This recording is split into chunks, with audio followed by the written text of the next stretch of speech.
ہر ایک عمل کے ساتھ ہمارے شامل ہو جاتی ہے۔ اب اعمال کی قسم کون سی ہوتی ہے؟ یہاں کہا گیا نا انما الاعمال بالنیات، کہ اعمال کا دار و مدار نیتوں پر ہے۔ اعمال ہمارے 3 قسم کے ہوتے ہیں، طاعات، دوسرے نمبر پر آ جائے گا معاصی، تیسرے نمبر پر آ جاتا ہے مباحات۔ اب ان تینوں کو سمجھنے کی ضرورت ہے کہ یہ تینوں کیا چیزیں ہیں۔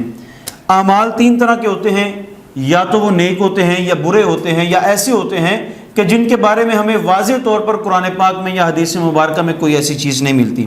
طاعات اپنے لفظ سے ہی واضح ہے، طاعات کہتے ہیں بندگی کو، عبادت کرنے کو، اور معاصی معصیت سے ہے، معصیت کا معنی ہوتا ہے گناہ کرنا، خطا کرنا، یا کوئی ایسا کام جو شریعت نے پسند نہ کیا ہو اس کو معاصی میں کہتے ہیں، معصیت سے ہے، یہ معاصی اس کی جمع ہے۔ تیسرے نمبر پر آ جاتا ہے مباحات۔ طاعات وہ چیزیں ہوتی ہیں کہ جو شریعت نے ہمیں جس چیز کا حکم دیا ہے، مثال کے طور پر شریعت نے کہا نماز پڑھو، روزہ رکھو، زکوٰۃ ادا کرو، حج کرو، سچ بولو، لوگوں کے ساتھ خیر خواہی کرو، لوگوں کے لیے آسانیاں پیدا کرو، یہ جتنی بھی چیزیں ہیں وہ ساری طاعات میں آ جاتی ہیں، یعنی جن چیزوں کا شریعت نے ہمیں حکم دیا ہے۔ اور دوسرے نمبر پر آ جاتے ہیں معاصی۔ معاصی گناہ، جھوٹ نہ بولو، چگلی نہ کرو، غیبت نہ کرو، کسی کا حق نہ کھاؤ، دھوکہ نہ دو کسی کو، یہ ساری چیزیں جن سے شریعت نے ہمیں منع کیا ہے وہ معاصی میں آ جاتے ہیں، معصیت میں آ جاتے ہیں۔ 2 چیزیں ہو گئیں جن سے شریعت نے ہمیں منع کیا ہے یا جن چیزوں کا ہمیں شریعت نے حکم دیا ہے، وہ آ جاتے ہیں معاصی اور طاعات۔ تیسرے نمبر پر جو چیز آتی ہے مباحات۔ شریعت نے ہمیں، اسلام نے جس چیز کا نہ ہمیں واضح طور پر حکم دیا ہے کہ آپ یہ کام کرو، نہ ہی واضح طور پر ہمیں قرآن پاک میں یا حدیث مبارکہ میں کہیں ملتا ہے کہ یہ کام آپ نہ کرو، ان چیزوں کو مباحات کہتے ہیں، مباح کہتے ہیں۔ یہ مباح کی جمع ہے، یعنی ہم اچھا لباس جو پہنتے ہیں، مہنگا لباس پہننا، خوبصورت لباس پہننا، نئے نئے انداز کا لباس پہننا، یہ شریعت نے نہ ہمیں اس کا حکم دیا ہے، نہ ہی شریعت نے ہمیں اس سے منع کیا ہے۔ اسراف سے بچنے کا ضرور ہمیں شریعت نے کہا ہے کہ جو کام تھوڑے پیسوں میں ہو سکتا ہے وہ زیادہ پیسوں میں آپ نہ کرو، لیکن انسان اپنے منصب کے اعتبار سے، اپنے مرتبے کے اعتبار سے، اپنی فیلڈ کے اعتبار سے، جو اس نے یونیفارم پہننا ہے، جو اس نے اپنا کوئی اچھے سے اچھا لباس پہننا ہے، وہ تو اس کی ضرورت میں آ جاتا ہے۔ اب شریعت نے ہمیں اس چیز کا حکم نہیں دیا کہ تم اچھا لباس پہنو، مہنگا لباس پہنو، نہ ہی ہمیں منع کیا ہے کہ آپ یہ لباس پہنو یا نہ پہنو۔ اسی طرح اچھا کھانا ہم کھاتے ہیں، ہم کسی اچھے ریسٹورنٹ میں چلے جاتے ہیں، وہاں پر جا کر اچھا کھانا کھا لیتے ہیں۔ وہ ہم تھوڑا کھانا کھا کے پیٹ کو تو ہم بھر سکتے تھے، لیکن ہم اچھا کھانا کھانے کے لیے چلے گئے، کبھی کبھار جو ہم عام طور پر چلے جاتے ہیں، شریعت نے اس سے منع کیا ہے، نہ ہی شریعت نے ہمیں کہا ہے کہ تم ہمیشہ ہی مہنگا کھانا کھاؤ۔ تو یہ ایسی چیز ہے کہ شریعت نے نہ اس کا ہمیں حکم دیا ہے، نہ اس سے منع کیا۔ تو ایسی چیزیں ہوتی ہیں مباحات، یعنی جن چیزوں کا شریعت نے کوئی خاص حکم ہمیں نہیں دیا کہ آپ اس طرح کرو یا اس چیز سے رک جاؤ، اس چیز کو مباح کہتے ہیں۔ اب 3 چیزیں ہو گئیں، ایک ہو گئی طاعات، دوسرے نمبر پر معاصی، تیسرے نمبر پر مباحات۔ وہ اعمال جن کا شریعت نے ہمیں حکم دیا ہے، وہ اعمال جس سے ہمیں منع کیا ہے، اور وہ اعمال جن کے بارے میں واضح طور پر کوئی ہمیں حکم نہیں ملتا، لیکن ہم اگر وہ کر لیں تو کرنے سے ہمیں ثواب مل جاتا ہے، اگر ہم نہیں کرتے تو ہمیں ایک یہ دوسری تعریف اس کی یہ بھی ہو سکتی ہے کہ مباح عمل وہ ہوتا ہے کہ جس کے کرنے سے ہمیں ثواب ملے، نہ کرنے سے ہمیں گناہ نہ ملے، تو یہ ایک دوسری تعریف بھی اس کی ہو سکتی ہے۔ اب جو نیت ہے، نیت کا تعلق 2 چیزوں کے ساتھ ہے، ایک ہو جائے گا طاعات، دوسرا ہوگا مباحات۔ نیت کا تعلق ان 2 چیزوں کے ساتھ ہے، اس کے ساتھ نیت کا تعلق نہیں ہوگا۔ نیت کا تعلق یا تو حکم جس کا دیا ہے اس سے ہو سکتا ہے، یا اس چیز سے ہو سکتا ہے کہ جس سے شریعت نے کوئی خاص واضح طور پر ہمیں حکم نہیں دیا۔ مثال کے طور پر انسان کوئی نیک عمل کرتا ہے، وہ نیک عمل ہمیں واضح طور پر حدیث مبارکہ میں یا قرآن پاک میں نہیں ملتا کہ تم یہ کام کرو، فلاں علاقے میں چلے جاؤ اور وہاں پر سیلاب آیا ہوا ہے، یا فلاں علاقے میں زلزلہ آیا ہے، وہاں کے لوگوں کی تم مدد کرو۔ مدد کرنے کا حکم ہمیں ضرور ملتا ہے، لیکن جہاں پہ ہمیں یہ پتہ چلے کہ تم سفر کر کے جاؤ، فلاں علاقے میں جا کر تم فلاں بندے کی مدد کرو، تو واضح طور پر شریعت نے ہمیں اس چیز کا حکم نہیں دیا، لیکن ہم کریں گے، اس کا اللہ تعالیٰ ہمیں اجر عطا فرمائے گا۔ اور جو بھی ہم عمل کریں گے وہ عمل نیت کے ساتھ خاص ہوگا کہ نیت اگر اچھی ہے تو اس کا ثواب ملے گا، وگرنہ اگر ہم نیک عمل بھی بری نیت کے ساتھ کریں گے تو اس کا ہمیں اجر نہیں ملے گا۔ یہی اس حدیث مبارکہ کا مفہوم ہے کہ اعمال تو انسان کرتا ہے، لیکن وہ اعمال جن کے ساتھ اچھی نیت شامل ہو جاتی ہے اس کا اللہ تعالیٰ اجر عطا فرما دیتا ہے۔ اور نیت ایک ایسا طاقتور ہتھیار ہے، اور یہ ایک ایسا ہمارے لیے اللہ تعالیٰ کی ایک رحمت کا ذریعہ ہے کہ جو انسان نیت ہی کر لیتا ہے، وہ بے شک عمل نہیں بھی کرتا، اس کو نیت کا ثواب مل جائے گا، بشرطے کہ اس کی نیت میں اخلاص ہو۔ یہ نہیں کہ بس دل میں سوچ لیا کہ میں یہ کام کروں گا اور حقیقت میں اس کی نیت مراد نہیں تھی۔ دل اور دماغ جس چیز پر اکٹھا ہو جائے اس کو نیت کہتے ہیں، یعنی انسان کے ذہن میں کوئی خیال آیا، اس خیال کو دل میں انسان لے جاتا ہے اور دل میں راسخ ہو جاتا ہے کہ میں واقعی یہ کروں گا، اور اس کا دل اس کام کو کرنے کے لیے رضامند بھی ہو، تو دل اور دماغ جس جگہ پہ جمع ہو جائیں وہ نیت کہلاتی ہے۔ اور نیت انسان کو وہ اعمال کرنے پر بھی ثواب ملتا ہے، اور اگر انسان عمل نہیں بھی کرتا تو پھر بھی اس کا ثواب ملتا ہے۔ حدیث مبارکہ میں آتا ہے ایک بندہ جب کسی نیک عمل کی نیت کر لیتا ہے، بشرطے کہ وہ مسلم ہو، وہ نیت کرتا ہے تو اس کو نیت کرنے کا ثواب ایک نیکی کا مل جاتا ہے۔ جب وہ نیکی کر لیتا ہے تو اس کو اس کا دوہرا ثواب مل جاتا ہے، لیکن اگر وہ عمل نہیں کرتا تو ایک ثواب جو اس کو ایک نیکی کا ملا تھا وہ اس کا قائم رہے گا۔ تو یہ ہے نیت۔ نیت کا تعلق معاصی کے ساتھ نہیں ہو سکتا، معصیت کے ساتھ نہیں ہو سکتا، گناہ کے عمل کے ساتھ نہیں ہو سکتا کہ ایک بندہ چاہے کہ میں برا عمل کروں اور برے عمل کے ذریعے آگے ایک نیکی کی نیت کر لوں۔ جیسے کہ ایک بندہ چوری کرتا ہے، مال کو چوری کرتا ہے، شریعت نے اس کا سختی سے منع کیا ہے کہ تم چوری کا مال استعمال نہ کرو، چوری کرنے سے سختی کے ساتھ منع کیا، اور اس کی سزائیں اسلام نے واضح طور پر بیان فرمائی۔ اب ایک بندہ ہے وہ کہتا ہے میں مال چوری کروں گا، فلاں بندہ بڑا جو ہے وہ حرام کا پیسہ کماتا ہے، میں اس کا پیسہ چرا کے غریبوں پہ تقسیم کروں گا تو مجھے ثواب ملے گا، تو ایسا نہیں ہو سکتا، کیونکہ نیت جو ہے وہ برائی کے ساتھ شامل نہیں ہو سکتی۔ برے عمل کے ساتھ اچھی نیت بھی قابل قبول نہیں ہوگی، تو ہم اگر یہ عمل برا عمل کسی اچھی نیت کے ساتھ بھی کریں گے تو وہ غلط ہو جائے گا۔ اب قرآن پاک میں واضح طور پر جو چیزیں ملتی ہیں ہم ان کی طرف جائیں گے۔ قرآن پاک میں اچھی اور بری نیت کی مثال دی گئی ہے۔ قرآن نے ایک ہی عمل کرنے والے دو آدمیوں کی مثال دی ہے، ایک کا عمل برکت والا ہے، نیکی اور ثواب والا ہے، جبکہ دوسرے کا عمل ضائع ہو جائے گا۔ اب اچھا عمل جو ہم اچھی نیت کے ساتھ کریں گے وہ تو اللہ تعالیٰ کی رضا کے ساتھ ہوگا، اور اچھا عمل اچھی نیت کے بغیر جو کریں گے وہ ریاکاری یا دکھلاوے کے زمرے میں آئے گا، کہ انسان نیک عمل تو کرے لیکن وہ نیک عمل کرنے میں ساتھ بری نیت شامل کر لے، یا لوگوں کو دکھانے کے لیے، اپنی شہرت کے لیے، اپنی عزت کو بڑھانے کے لیے، اپنا نام بڑھانے کے لیے کرے۔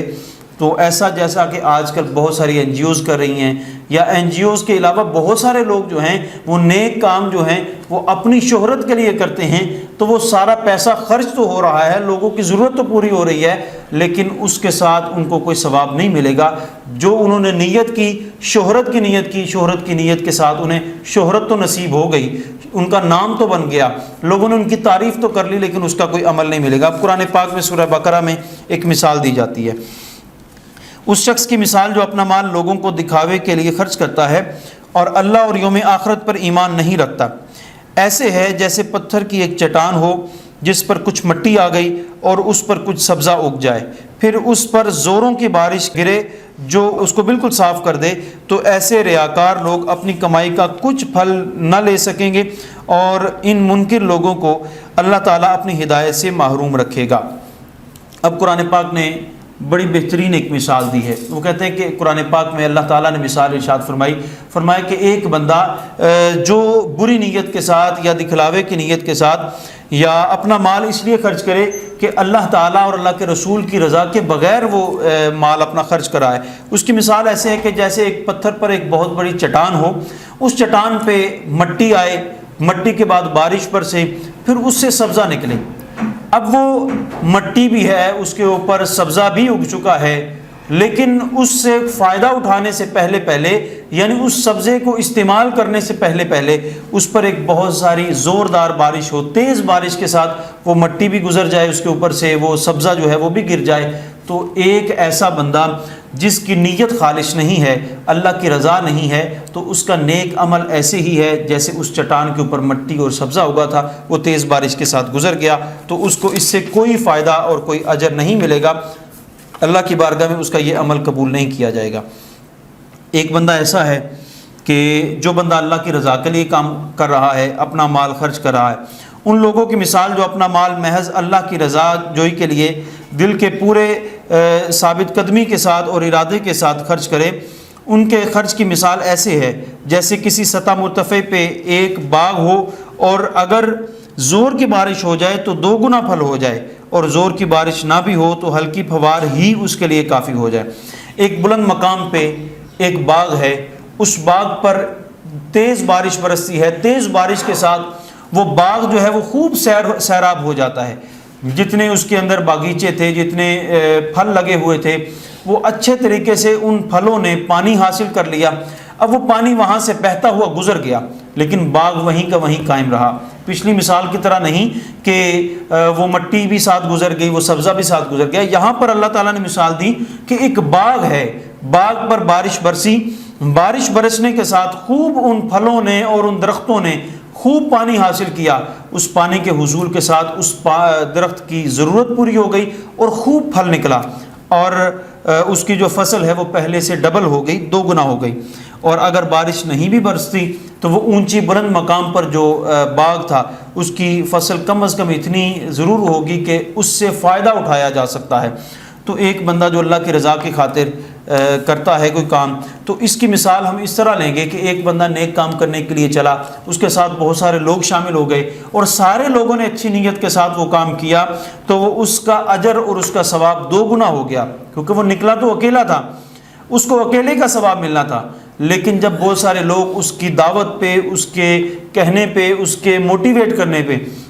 جب بہت سارے لوگ شامل ہو جائیں گے تو ان کا عمل جو ہے وہ اس کے عمل کے ساتھ شامل ہو جائے گا، تو اللہ اس کا اجر جو ہے بڑھا کر پیش کرتا ہے، عطا فرماتا ہے۔ قرآن پاک میں اخلاص کی ایک مثال دی جاتی ہے، لن ینال اللہ لحومها ولا دماؤها ولکن ینالہ التقوی منکم۔ ہم قربانی کرتے ہیں، قربانی کا جانور اتنا بڑا لے کر آتے ہیں، اور قربانی کا کرنے کے بعد ہمیں یہ حکم ملتا ہے کہ اللہ تعالیٰ کے پاس تمہارا نہ گوشت پہنچا ہے، نہ اس جانور کا خون پہنچا ہے۔ تو بندہ پھر حیران رہ جاتا ہے کہ ہم نے تو اتنا بڑا جانور قربان کیا ہے کہ اس کا اجر ہمیں بہت زیادہ ملے گا، لیکن اللہ تعالیٰ تو یہ فرما رہا ہے کہ نہ گوشت میرے پاس پہنچا ہے، نہ ہی اس جانور کا خون پہنچا ہے۔ پھر پہنچا کیا ہے؟ وَلَٰكِن يَنَالُهُ التَّقْوَىٰ مِنكُمْ۔ اللہ تعالیٰ فرماتا ہے کہ تمہارے جو دل کا اخلاص تھا، تمہارا جو تقویٰ تھا وہ میرے تک پہنچا ہے۔ یعنی یہاں پر بھی انسان بہت بڑی قربانی کرنے کے بعد بھی نیت کا محتاج ہوتا ہے۔ اگر نیت یہ ہے میں جانور لے کر آؤں گا، اس کی تعریف پورے گاؤں والے یا پورے شہر والے لوگ کریں گے، پورے محلے میں یہ نام ہوگا کہ اس بندے نے جو جانور لیا وہ سب سے بڑا لیا ہے، یا 1 نہیں 5 جانور قربان کیے ہیں۔ تو جب یہ نیت آ گئی، اس نیت کے ساتھ لے کر آیا، یا کسی کے جانور کو دیکھا کہ وہ بڑا جانور ہے، اب اس کے مقابلے میں جانور اس لیے لے آیا کہ میں اس سے بڑا جانور لاؤں گا تو میری عزت اس سے بھی زیادہ ہو جائے گی، تو اس کا ثواب کچھ نہیں ملے گا، صرف اس نے جو گوشت کھایا ہے وہ گوشت سے فائدہ اٹھایا، اس کے علاوہ اس کو کوئی اجر نہیں ملے گا۔ اللہ تعالیٰ فرماتا ہے کہ میرے پاس تمہارا تقویٰ اور دل کی نیت پہنچتی ہے۔ احادیث نبویہ میں بھی بہت ساری چیزیں ہمیں ملتی ہیں۔ نبی کریم صلی اللہ تعالیٰ علیہ وسلم نے ارشاد فرمایا، حضرت ابو امامہ رضی اللہ تعالیٰ عنہ سے روایت ہے کہ ایک آدمی نے نبی کریم صلی اللہ تعالیٰ علیہ وسلم سے پوچھا کہ ایک آدمی جہاد کرتا ہے اور اس سے اجر اور شہرت چاہتا ہے۔ آپ صلی اللہ تعالیٰ علیہ وسلم نے فرمایا اس کے لیے کچھ نہیں ہے۔ اس شخص نے یہ سوال 3 مرتبہ دہرایا۔ آپ صلی اللہ تعالیٰ علیہ وسلم نے ہر مرتبہ ارشاد فرمایا کہ اس کے لیے کوئی اجر و ثواب نہیں ہے۔ پھر آپ صلی اللہ تعالیٰ علیہ وسلم نے فرمایا کہ اللہ تعالیٰ کے ہاں وہی عمل قابل قبول ہے جو خالص اللہ تعالیٰ کے لیے ہو اور اس کی رضا اس سے طلب کی جائے، صرف وہی عمل قبول کیا جائے گا۔ اب ایک بندہ جہاد کرتا ہے، اپنا سب کچھ پیچھے چھوڑ کے چلا جاتا ہے، میدان جنگ میں اتر جاتا ہے، اپنی جان تک قربان کر دیتا ہے، لیکن اس کو بھی ضرورت ہے کہ وہ اپنی نیت کو خالص رکھے۔ اللہ تعالیٰ کے ساتھ جو اس کا رشتہ اس عمل کے ذریعے بن رہا ہے وہ ایک خلوص والا ہو اور اچھی نیت والا ہو۔ اب کچھ اعمال ایسے ہوتے ہیں ایک بندہ کرے تو اس کو ثواب ہوتا ہے، اسی چیز کو وہ ختم کر دے تو پھر اس کو بھی ثواب ملتا ہے۔ یعنی بظاہر ایک بندے نے ایک کام کیا، دوسرے بندے نے اس کام کو ختم کر دیا، اس کے بدلے میں اللہ تعالیٰ ان کو اجر و ثواب عطا فرماتا ہے۔ دونوں کو اجر کیسے مل سکتا ہے؟ حدیث مبارکہ میں آتا ہے کہ ایک شخص حضور کی خدمت میں حاضر ہوا اور آ کر کہتا ہے یا رسول اللہ صلی اللہ علیہ وسلم، فلاں ایک چشمے کے پاس میں نے ایک کیل لگا دیا ہے، ایک ایسا کیل لگایا ہے کہ لوگ اس کے پاس آئیں، اپنے جانور کو باندھیں، جانور کو باندھنے کے ساتھ ان کو یہ سہولت ہو جائے کہ آسانی کے ساتھ چشمے سے پانی حاصل کر لیں۔ حضور نے فرمایا اللہ تعالیٰ تمہیں اس کا اجر عطا فرمائے اور تم نے نیک کام کیا ہے۔ تھوڑی دیر کے بعد ایک اور شخص آیا اور کہتا ہے کہ یا رسول اللہ، میں نے فلاں چشمے کے پاس دیکھا تھا، ایک کیل لگا ہوا تھا، میں نے اس کیل کو ہٹا دیا، اب چشمہ بھی وہی ہے، اس کے پاس کیل بھی وہی ہے جس کیل کو لگانے کے بارے میں اللہ کے نبی نے بشارت ارشاد فرمائی تھی کہ تمہیں اس کا اجر ملے گا، تمہیں اس کا ثواب ملے گا۔ تو اس نیک عمل کو ایک بندے نے آ کے ختم کر دیا، تو اس پر بھی حضور سید عالم صلی اللہ تعالی علیہ وسلم نے فرمایا کہ تمہیں اس کا اجر ملے گا، تم نے یہ نیک کام کیا۔ اب صحابہ کرام حیران پریشان رہ گئے کہ وہ کیل لگانے والا وہ ٹھیک تھا یا جس نے کیل ہٹایا ہے وہ ٹھیک ہے؟ ایک بندے نے اس نیت کے ساتھ لگایا ہے کہ لوگ آ کر جانور باندھیں گے، دوسرے بندے نے اس کو اکھاڑ دیا ہے، اب دونوں ثواب کیسے حاصل کر سکتے ہیں؟ تو حضور نے ارشاد فرمایا کہ اس سے نیک عمل جو ہے اس میں نیت جو ہے وہ معتبر ہوگی۔ یہ دو اعمال آپس میں مختلف ہیں، یعنی ایک نے ایک کام کیا، دوسرے نے اس کو ختم کر دیا، لیکن ان کی نیت مختلف تھی۔ لگانے والے نے اس لیے کیل لگایا کہ اس کے بدلے میں اللہ تعالیٰ مجھے نیک کام کرنے کا ثواب عطا فرمائے گا اور لوگوں کو سہولت اس سے ہوگی۔ دوسرے بندے نے کیل اس لیے ہٹا دیا، اس کی نیت یہ تھی کہ لوگوں کو کہیں اس سے اٹکنے کی وجہ سے، اس کے ساتھ لگنے کی وجہ سے کوئی گر نہ جائے، تو اس وجہ سے اس نے وہ اکھاڑ دیا کہ رسول کائنات صلی اللہ تعالی علیہ وسلم نے فرمایا کہ لوگوں کے لیے خیر کا کام کرو، اس نے یہ خیر کا کام کیا۔ اب حضور نے دونوں کو بشارت ارشاد فرما دی کہ دونوں نے نیک عمل کیا ہے۔ اب دکھاوے کا کام کرنا، ریاکاری جس کو کہتے ہیں، روز قیامت اللہ تعالیٰ کی بارگاہ میں ایک شخص آئے گا، وہ شہید ہو کر اس دنیا سے گیا ہوگا، اس کی موت جو ہے وہ شہادت کے سبب ہوگی۔ اب اللہ کی بارگاہ میں جب وہ پہنچے گا تو وہ اپنے اعمال گنوانا شروع کرے گا اور یہ کہے گا کہ میں نے یہ نیک عمل کیا ہے اور میں نے یا رب العالمین تیری خاطر میں نے اپنی جان قربان کی ہے۔ اب اللہ تعالیٰ ارشاد فرمائے گا تو نے یہ نیک عمل تو کیا تھا، تو نے میری خاطر جان نہیں قربان کی تھی، بلکہ تو نے تو اپنی شہرت کے لیے، کہ لوگ کہیں گے کہ یہ بڑا بہادر ہے، بڑا توانا ہے اور یہ بہت بڑا جنگجو ہے، تم نے تو اس نیت کے ساتھ یہ کام کیا تھا۔ تو اللہ تعالیٰ اس کے عمل کو ضائع فرما کے، اس کے اعمال کو اس کے منہ پہ مار کے اس کو جہنم میں ڈال دے گا۔ تو اس بندے نے تو نیک کام کیا تھا، اللہ کے دین کی خاطر وہ اس بیان دے رہا تھا کہ میں نے تیرے دین کی خاطر شہادت حاصل کی ہے، لیکن اللہ تعالیٰ فرمائے گا میں تمہارے دل کی نیت کو جانتا تھا، تمہارے دل میں جو بات موجود تھی وہ مجھ سے پوشیدہ نہیں تھی، میں جانتا تھا کہ تو نے اپنی شہرت کے لیے اور بہادری کو ظاہر کرنے کے لیے یہ کام کیا ہے، اس لیے یہ عمل تمہارا ضائع ہو جائے گا۔ ایک عالم دین سیکھتا ہے، دین کی تعلیمات حاصل کرتا ہے، دین کی تعلیمات حاصل کرنے کے بعد اس کی نیت یہ ہو جاتی ہے کہ اس سے مجھے شہرت ملے گی، یا میں لوگوں کے پاس جاؤں گا، لوگ مجھے عزت کی نگاہ سے دیکھیں گے، میں جاؤں گا میرا استقبال کیا جائے گا، لوگ کھڑے ہو جائیں گے، میرا ادب کریں گے، احترام کریں گے، مجھے اچھے اچھے القابات کے ساتھ یاد کریں گے۔ تو اس کی نیت جب یہ ہو جائے گی تو اس کا یہ دین سیکھنے کا عمل یا کوئی بھی تعلیم حاصل کرنے کا عمل جو ہے وہ ایک لمحے کے اندر ضائع ہو جائے گا۔ کل قیامت والے دن وہ اللہ کی بارگاہ میں کہے گا میں نے تیرے دین کی خاطر یہ کام کیا ہے، لوگوں کو دین کی تبلیغ کرتا رہا، لوگ نماز میرے کہنے پہ پڑھتے رہے، میں لوگوں کو خیر کے جذبے دیتا تھا، لوگ میری بات مان کے یہ کام کرتے رہے۔ اللہ تعالیٰ فرمائے گا وہ جو تیری بات پہ عمل کرتے رہے، انہوں نے جو اعمال کیے ان کی نیت درست تھی، وہ تو درست رہے، وہ تو کامیاب ہو گئے، لیکن تیری نیت یہ تھی کہ مجھے شہرت ملے اور مجھے لوگ عزت کی نگاہ سے اور القابات سے یاد کریں، تو تمہارا یہ عمل ضائع ہو جائے گا۔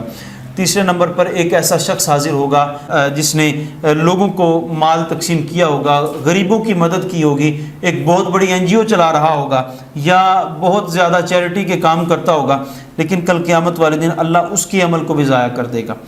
وہ بندہ کہے گا یا اللہ میں نے تیرے بندوں کی خدمت کی ہے، میں تو اپنا سارا پیسہ جو ہے وہ غریبوں پہ خرچ کر دیتا تھا، میرا عمل کیوں ضائع ہو گیا؟ اللہ تعالیٰ فرمائے گا کہ تیری نیت یہ تھی کہ تو سخی اپنے آپ کو کہلوانے کے لیے اور دولت مند اور اپنا چرچا کروانے کے لیے تو یہ کام کیا کرتا تھا، تیرا یہ عمل اس لیے ضائع ہو گیا۔ اب حدیث مبارکہ میں یہ 3 مثالیں دی گئی ہیں۔ ایک بندہ جو شہادت کے مقام پر پہنچتا ہے، لیکن اس کی نیت یہ ہے کہ میں بہادر کہلاؤں، میں طاقتور کہلاؤں، میں جنگجو کہلاؤں۔ دوسرا بندہ جو علم دین سیکھتا ہے، علم دین سیکھنے کے ساتھ اس کی نیت بری ہو جاتی ہے، وہ اپنی شہرت کے لیے یہ کام کرتا ہے۔ تیسرا بندہ جو ہے وہ اپنی سخاوت کے چرچے کروانے کے لیے مال خرچ کرتا ہے۔ تو یہ اعمال تو نیک تھے، کام تو اچھے تھے، لیکن ان کے بدلے میں ان کو کچھ بھی نہیں ملے گا۔ رسول کائنات صلی اللہ علیہ وسلم نے فرمایا اللہ تعالیٰ ان کو جہنم میں ڈال دے گا۔ اب ہمیں یہاں پر نیت کا یہ مفہوم سمجھ آتا ہے کہ اگر کوئی بندہ تھوڑا سا کام کرے، اس کی نیت میں اخلاص ہو، اس کی نیت اللہ تعالیٰ کی رضا اور اللہ کے محبوب صلی اللہ علیہ وسلم کو راضی کرنے کی ہو، تو اس عمل کے ذریعے وہ اگر تھوڑا بھی عمل کرتا ہے اللہ کی بارگاہ میں وہ عمل قبول ہو جائے گا۔ لیکن ایک بندہ ایک کام بہت زیادہ کر دیتا ہے، بہت زیادہ نیکی بھی کر لیتا ہے، لیکن اس کی نیت اللہ کو راضی کرنا نہیں، تو پھر اس کا یہ عمل کسی کام کا نہیں ہے۔ اب جو حدیث مبارکہ ہم نے پڑھی ہے اس کی جانب آتے ہیں۔ رسول کائنات صلی اللہ علیہ وسلم نے فرمایا انما الاعمال بالنیات، اعمال کا دار و مدار نیتوں پر ہے۔ وانما لکل امرئ ما نوی، ہر ایک کے لیے وہی کچھ ہے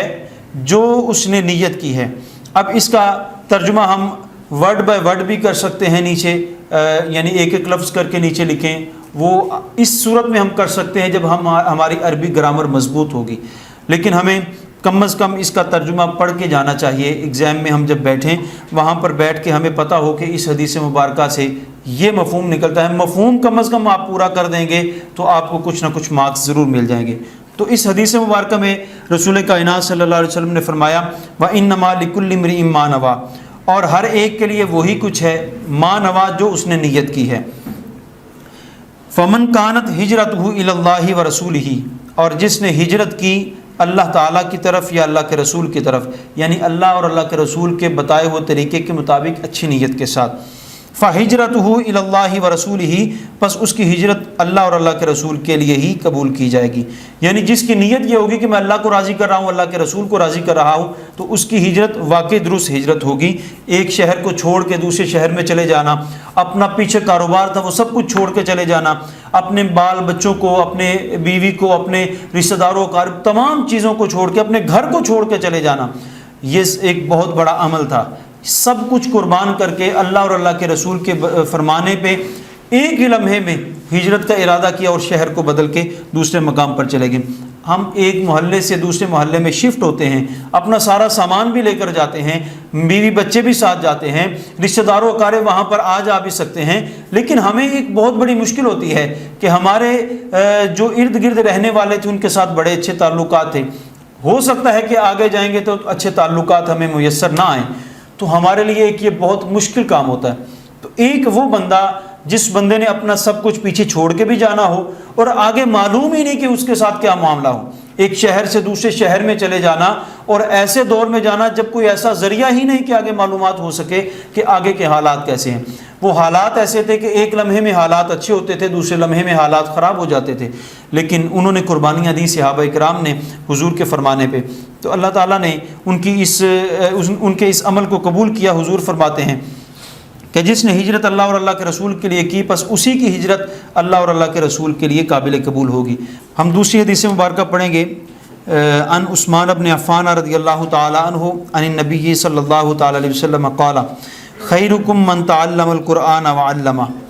تم میں سے بہتر وہ ہے کہ جو قرآن پاک خود سیکھے اور دوسروں کو سکھائے۔ یہ دو احادیث جو ہیں ان کے شارٹ کوسچنز بھی بہت سارے ان میں سے نکل سکتے ہیں، اور یہ ان کا ترجمہ اس لیے بھی ایک آنے کے چانسز زیادہ ہوتے ہیں کہ یہ الفاظ ان کے مختصر ہیں، اور مختصر ہونے کے ساتھ ساتھ یہ امپورٹنٹ بھی ہیں اور ہمارے معاشرے میں ان کی بہت ضرورت بھی ہے۔ تو حدیث مبارکہ میں رسول کائنات صلی اللہ تعالیٰ علیہ وسلم نے ارشاد فرمایا ان عثمان بن عفان رضی اللہ تعالیٰ عنہ عن النبی صلی اللہ تعالیٰ علیہ وسلم قال، یہاں تک جو الفاظ ہیں ان کو سند کہیں گے۔ آگے جو حضور کا ارشاد ہے خیرکم من تعلم القرآن وعلمہ، کہ تم میں سے بہترین وہ شخص ہے جو قرآن پاک خود سیکھے اور دوسروں کو سکھائے، یہ آگے جو الفاظ ہیں یہ حدیث مبارکہ اور روایت کے الفاظ ہیں۔ حضرت عثمان رضی اللہ تعالیٰ عنہ جو تیسرے خلیفہ ہیں ان کی یہ حدیث مبارکہ روایت کردہ ہے۔ کائنات میں ہر چیز اللہ تعالیٰ کی مخلوق ہے، لیکن قرآن ایک ایسی چیز ہے، قرآن ایک ایسی اللہ تعالیٰ کی نعمت ہے جو مخلوق نہیں ہے بلکہ اللہ تعالیٰ کا کلام ہے۔ ایون کہ اللہ کے انبیاء، فرشتے، جنات، انسان، ہر طرح کی جو مخلوق ہے ان کو ہم کہیں گے اللہ تعالیٰ کی مخلوق، لیکن جو قرآن پاک ہے اس کو ہم مخلوق نہیں کہیں گے، اس کو ہم اللہ تعالیٰ کا کلام کہیں گے۔ تو اس کو یہ اعزاز حاصل ہے، اس کتاب کو یہ شان حاصل ہے کہ یہ مخلوق نہیں بلکہ اللہ تعالیٰ کا کلام ہے۔ اللہ تعالیٰ نے ان الفاظ کو بذات خود اپنے محبوب صلی اللہ تعالیٰ علیہ وسلم کے سینہ انور پر نازل کیا، اور یہ اسی قرآن کے بارے میں اللہ تعالیٰ کہتا ہے کہ اگر یہ پہاڑوں پر نازل کیا جاتا تو پہاڑ ریزہ ریزہ ہو جاتے، لیکن یہ انسان ہے کہ جس کے دل نے اس کو قبول کیا۔ وہ انسان بھی کوئی عام انسان ہوتا تو شاید بلکہ یقیناً نہیں قبول کر سکتے تھے، لیکن اللہ تعالیٰ نے اپنے محبوب صلی اللہ تعالیٰ علیہ وسلم کے سینہ کو اتنا روشن فرمایا تھا اور اتنی طاقت عطا فرمائی تھی، اتنا قوی بنایا تھا، اور یہ اعزاز خصوصی طور پر عطا کیا تھا کہ اللہ تعالیٰ کا کلام براہ راست حضور کے سینہ پر نازل ہو رہا تھا، اور سینہ مصطفیٰ نے اس کو اپنے اندر محفوظ کیا ہے۔ تو قرآن پاک کی یہ شان اور یہ مقام ہے۔ جو انسان قرآن پاک کے ساتھ اپنا تعلق بنا لیتا ہے وہ معتبر ہو جاتا ہے۔ ہمارا یہ ماننا ہے کہ قرآن پاک کے ساتھ جس چیز کو نسبت ہو جائے، جس چیز کو تعلق ہو جائے، وہ قابل قدر ہو جاتی ہے، قابل عزت ہو جاتی ہے۔ قرآن پاک اللہ تعالیٰ نے انا انزلناہ فی لیلۃ القدر، لیلۃ القدر میں اس قرآن پاک کو نازل کیا، تو وہ رات عام رات نہیں ہوئی بلکہ قدر والی رات ہو گئی۔ اس کے بارے میں اللہ تعالیٰ ارشاد فرماتا ہے خیر من الف شہر، کہ وہ بہتر ہے 1000 راتوں سے۔ ایک رات ہے لیکن اس کے بدلے میں 1000 راتیں ہیں، اللہ تعالیٰ فرماتا ہے 1000 راتوں کے برابر نہیں بلکہ اس سے بھی بہتر ہے۔ تو یہ ایک رات جس میں قرآن پاک کی تکمیل ہوئی ہے، اس رات کو یہ اعزاز مل گیا کہ وہ تمام راتوں سے زیادہ افضل ہے۔ اب قرآن پاک تو 23 سال کے عرصہ میں نازل ہوا، 23 سال اور کچھ مہینے ہیں جن میں یہ قرآن پاک نازل ہوتا رہا، لیکن اللہ تعالیٰ نے یہ کیوں ارشاد فرمایا انا انزلناہ فی لیلۃ القدر؟ تو اللہ تعالیٰ نے قرآن پاک کو لوح محفوظ پہ ایک ہی رات میں نازل فرما دیا تھا، وہ لیلۃ القدر کی رات تھی۔ پھر ضرورت کے مطابق، ہر دور کے مطابق، حضور سید عالم صلی اللہ تعالیٰ علیہ وسلم کے معمولات کے مطابق اللہ تعالیٰ قرآن پاک کو نازل فرماتا رہا، اور ایک ایک کر کے آیات کو نازل کیا، بعض اوقات صورتوں کو بھی ایک ساتھ جمع کر کے نازل کیا۔ تو قرآن پاک کے ساتھ نسبت جس چیز کو ہو جائے وہ معتبر ہو جاتی ہے۔ جس قوم میں قرآن پاک کا احیاء موجود ہو، قرآن پاک کی تعلیمات موجود ہوں، وہ قوم معتبر ہو جاتی ہے، اور جس بندے کو قرآن پاک پڑھنے سے یا پڑھانے سے نسبت ہو جائے، تعلق ہو جائے، وہ بندہ عام لوگوں سے ممتاز اور معتبر ہو جاتا ہے، بشرطے کہ اس کی نیت اللہ تعالیٰ کو راضی کرنے کی ہو، مال و دولت کمانا غرض نہ ہو، اور اپنا نام بنانا یہ مقصود نہ ہو۔ اللہ کی رضا اگر مطلوب ہے تو وہ اللہ تعالیٰ کی رضا کی خاطر جو یہ عمل کرے گا، قرآن پڑھے گا پھر پڑھائے گا، اس کے بدلے میں اللہ تعالیٰ اس کو اجر عظیم عطا فرمائے گا اور عام لوگوں سے ممتاز کر دے گا۔ ایک انجینئر جس طرح کوئی چیز بناتا ہے اور اس کو بنانے کے ساتھ ایک کوئی چھوٹا سا کتابچہ ہوتا ہے، ایک گائیڈ بک ہوتی ہے۔ ہم کوئی بھی چیز خریدتے ہیں، ہم ایون کہ موبائل لیتے ہیں، موبائل میں بھی وہ بک ہوتی ہے۔ ہم کوئی چیز بھی خریدتے ہیں اس کے اندر وہ چیز موجود ہوتی ہے کہ نیا بندہ جب اس چیز کو خریدے اس کو یہ سمجھ نہ آئے کہ میں نے اس کو استعمال کس طرح کرنا ہے، اس موبائل میں سم کارڈ کیسے لگانا ہے، میموری کارڈ کیسے لگانا ہے، ہم نے نئی چیزیں کیسے اپڈیٹ کرنی ہے، سافٹ ویئر کیسے اپڈیٹ کرنا ہے، کیا کام کیسے کرنا ہے۔ آج تو یہ بچے کو پتہ ہے، لیکن وہ وقت جب یہ نئی دریافت ہوئی تھی چیز اور یہ ایک بالکل نئی چیز تھی تو لوگوں کو سمجھنے میں کافی مشکل تھی، تو اس وقت وہ بک کام آتی تھی۔ آج تو ہم موبائل لیتے ہیں، موبائل کے باکس میں وہ پڑی ہوتی ہے چیز، وہ بک اس وقت ہم نکالتے ہیں جب ہم بیچنا چاہتے ہیں موبائل، اس کے علاوہ ہمیں ضرورت نہیں پڑتی، لیکن اس کے اندر وہ ہر چیز موجود ہے جو اس موبائل کو استعمال کرنے کے لیے ہمیں ضرورت ہے، اور جس چیز کی ہمیں پریشانی ہونے والی ہے یا ہم جو نہیں سمجھ پائیں گے عام طور پہ، وہ اس کتاب کے اندر ضرور موجود ہوگی۔ اللہ تعالیٰ نے قرآن پاک کو اس لیے نازل کیا، اللہ تعالیٰ نے اس کائنات کو بنایا ہے، اس پوری کائنات کو سمجھنے کے لیے، اس کائنات کے اسرار و رموز کو جاننے کے لیے، اس کائنات کی پوشیدہ اور ظاہری چیزوں کو سمجھنے کے لیے، اس کائنات میں زندگی گزارنے کے لیے جو اصول، جو قوانین ہیں وہ ہمیں اسی کتاب سے ملیں گے۔ اللہ تعالیٰ نے کائنات کو تخلیق فرما کے، کائنات کی تخلیق کے بعد ہمیں ایک گائیڈ بک عطا فرمائی ہے کہ تم یہ پڑھتے جاؤ گے تمہاری زندگی بہتر ہو جائے گی۔ جیسے علامہ اقبال رحمۃ اللہ تعالیٰ نے بڑا خوبصورت کہا ہے کہ ہم جب تک قرآن کے ساتھ منسلک تھے، قرآن کے ساتھ ہمارا تعلق تھا، قرآن کے ساتھ ہماری نسبت تھی، تو تب تک ہم معاشرے میں ممتاز تھے، ہم وہ معزز تھے زمانے میں مسلمان ہو کر، ہم خوار ہوئے تارک قرآن ہو کر۔ علامہ اقبال کہتے ہیں کہ جب تک ہم قرآن پاک کے ساتھ اپنے آپ کو جوڑ کے ہم نے رکھا، اس کی تعلیمات کے مطابق چلتے رہے، تو اس کے بدلے میں اللہ تعالی ہمیں عزتیں عطا فرماتا رہا۔ پوری دنیا میں اسلام کا جھنڈا ہم نے بلند کر دیا جب قرآن کی تعلیمات کو ہم نے چھوڑ دیا اور قرآن کو صرف برکت سمجھ کے ہم نے اپنی الماری میں رکھ لیا، یا مسجد کی الماری میں وہ برکت کے لیے پڑا ہوا ہے، تو وہ برکت تو ضرور دے گا لیکن ہم اس سے کوئی زیادہ فائدہ نہیں اٹھا سکیں گے۔ وہ تب ہی فائدہ ہوگا کہ جب ہم قرآن کی تعلیمات پہ عمل کریں گے۔ تو قرآن پاک کو سیکھنا اور سکھانا جو ہے یہ ایک بہت بڑا عمل ہے۔ قرآن پاک کے ہمارے اوپر 5 قسم کے حقوق ہیں۔ پہلے نمبر پر حق ہے کہ اس کی ہم تلاوت کریں، تلاوت کے بعد دوسرے نمبر پر قرآن پاک کا علم حاصل کریں، قرآن پاک کو سمجھیں، تیسرے نمبر پر قرآن مجید